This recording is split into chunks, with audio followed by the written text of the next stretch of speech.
มือพี่เย้าหามีมาหาต่อสับแรงปันสายหาบ่หูปองใส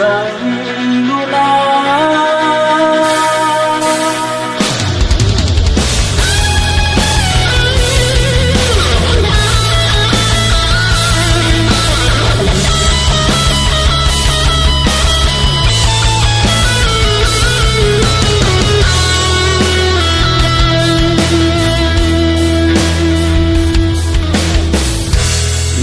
ห่างละวันสาวก็สา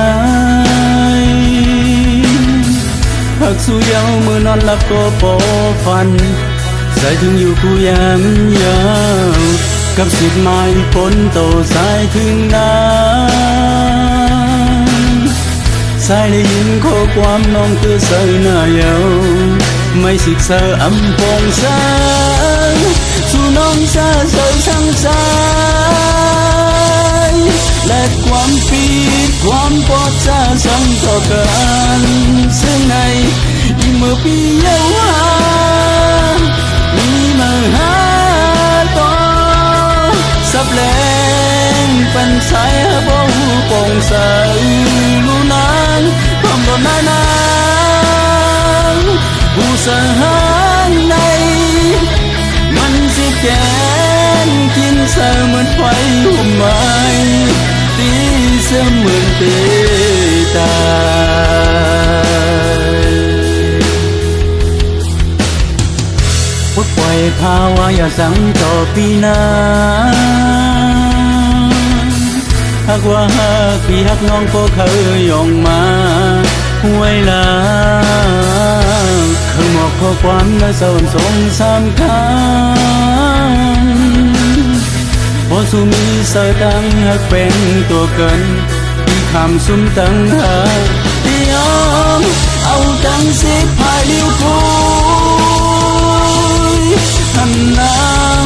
มุนซื้อส้มก็มาก็พี่เสยเมื่อพี่เยาว์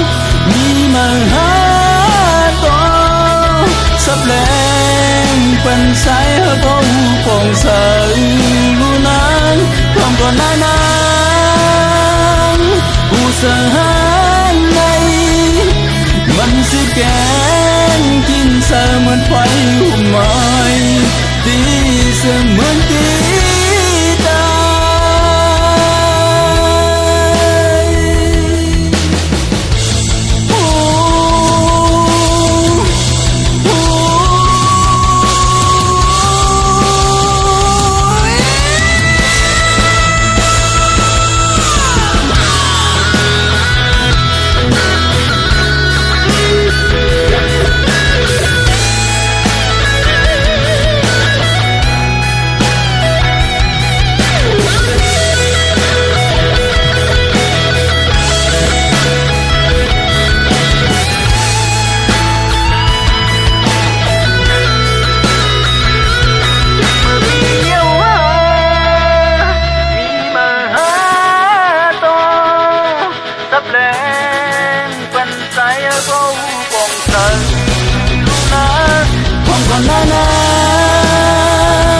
ผู้สหา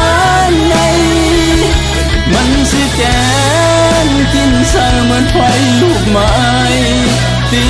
เสมือนตี